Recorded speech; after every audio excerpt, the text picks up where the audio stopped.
Filla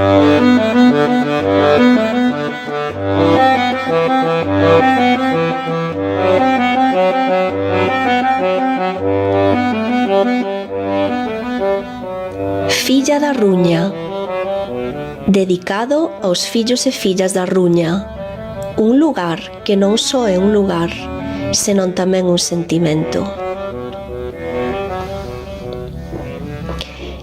Era filla da pedra do alto da Ruña, nada máis, nada menos. Era filla de alí onde habita a pedra, e de pedra era ela tamén, de pedra fría e húmida, e dura. Pero como a ser de pedra, muller? Preguntaranlle algunhas. E onde está a Ruña? Outros, de fora, dirían. A Ruña queda ali no alto, alto do monte, máis alto aínda que a Moa, diría ela orgullosa. Era filla de alí, dun deses lugares intactos de miles de anos, de miles de lúas, de miles de historias.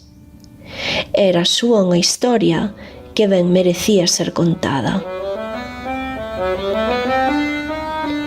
Hai moitos anos, non se sabe ben cantos, había unhas xentes tranquilas e ufanas. Vivían na Ruña, nas terras altas da Costa da Morte, no monte de rochas espidas que locen as marcas que a auga nelas labrou, e o xeo, antes ca ela, deixou. Onde tamén o sol se pousaba nos días en que a chuvia o deixaba. Neses días de xuño en que o sol sentía preguiza de morrer.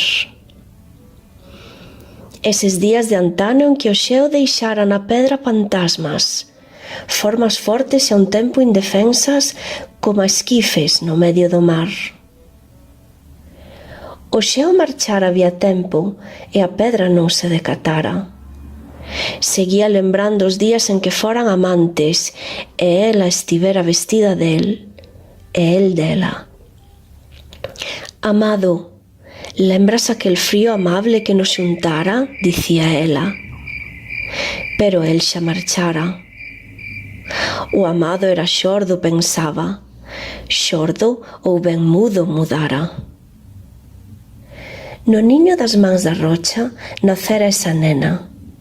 Mariquiña a chamaban, a filla da pedra. Amado, a filla é de pedra, mais non de xeo. A el tirar non tiraba. Pero xeo era xordo, pensaba. Mariquiña, amiga dos grilos, amiga da auga do río, daquel río Xallas, e tamén do parrulo que nel se bañaba. Mariquiña, feita de pureza e alegría ela, e que pese a ser pedra, sabía voar. Voara e a palabra voar reinventara por entre as árbores que monte arriba se erguían, por entre as polas das árbores que monte arriba ían, por entre as follas das polas e dos troncos das árbores que monte arriba subían ou baixaban, segundo un mirara. Ao maxestoso voo do lagarteiro que sobrevoa a Ruña non tivera nada que envexar. O que non sabía aínda era escribir, Mariquiña, pois se soubese. Se soubese, ben había escribir un poema, ou quizáis centos deles, que aínda con faltas de ortografía se cadra, falaría de todo o que os seus ollos vían, da inmensa beleza da Ruña onde ela vivía, daquelas fecundas valgadas por onde as augas corrían e onde as bestas tranquilas e libres pastaban, das turbeiras e braña no berce do río, e do lobo pardo agrisado de orellas ergueitas que silencioso asexaba, das fontes, das moitas fontes que a auga tan limpa manan, e os regatos que tamén alimentan de auga ao velliño Xallas, e da lontra, vivaz nadadora que habita na beira do río, e da troita que foxe, que escapa, que vole, que marcha. Falaría tamén das doniñas amigas, porcos bravos, morcegos, dos teixugos, dos mouchos, curuxas, esquíos, que gusto dá velos. E das flores. Estalotes de San Xoán ben ergueitos con racimos de flores rosadas. Que riqueza tan grande, magnífica xoia, tesouro xigante, pensaba. Falaría dos castros e castelos da Ruña, e de Castrelo, Campelo e Loureiro, e xa postos tamén de Cibes, Mundín, Curra e Outeiro, de Bois, de Monteagudo, Fornís, Vilarcobo, Ribeira Torta, Bebo, Furiño, Figueira, Pontenova, Gándara e Sande, pequenos lugares a vez que tan grandes. De Enxil de Colúns, Vilar de Colúns e de Xián, da Igrexa de Arcos e ata do cura e do sacristán. Pero pasou que un mal día, un moi malo e nefasto día, o pastor que coas cabras subía avisouna de que uns homes virían a furar a súa nai a memoria do pai. Que dis? Berrou ela asustada. Que dis? A furar a mamá e tamén o meu pai? E por qué? Que mal lles fixeron? A ver. Dis que ven fondo nas pedras da Ruña hai un ouro, un tesouro da cor transparente da auga do río. E que? E queren sacalo e roubalo, ou a cambio de cartos compralo. Pero non pode ser. Pensou na pedra intacta de miles de anos, de miles de lúas, de miles de historias. Coxeu vello marcado nas súas enrugas, nas súas formas, con gran vitoria. Pensou nas augas do río, no parrulo que nela habitaba e nos campos bañados por lúa ou por sol. Un sol que xa non chegaba ese día ao peito de pronto baleiro da Mariquiña. Amado, a filla de pedra, mais non é de xeo. Tirar non che tira, dixera a pedra, pois sabía que o xeo non sinte e a filla sentía. Sentía aflición, berraba en silencio, choraban as vaguas que a chuvia forte logo afogaba. Amado, a filla de pedra, a pedra lembraba. A pedra é forte e dura, e tamén ela o era. Pararon as vaguas e de pronto a filla calada berrou: «Xamais!». Contra penedos batendo, o seu xordo berro soaba: «Xamais, xamais!». Logo mirando nos ollos do río, ali mesmo viu reflectido: sería capaz. Escoitar aquel eco e firme na idea de que ela sí tería valor, a filla da pedra pensou: «Eu quero loitar e non coma eco nunha espenuca en sumirme de dor».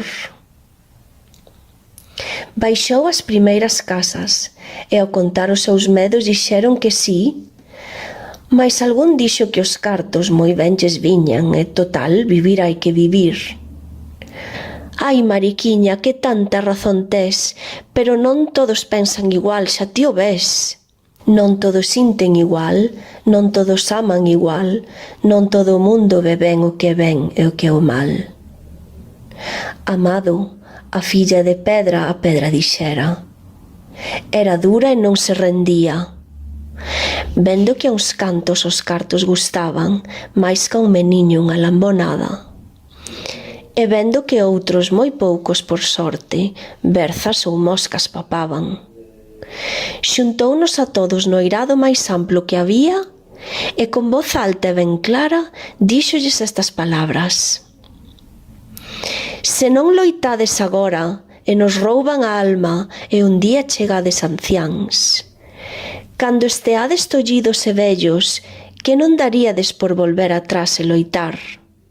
Loitar pola xoia, a única xoia realmente valiosa que hai, que é a terra querida, a nosa Ruña, que é casa e máis nai».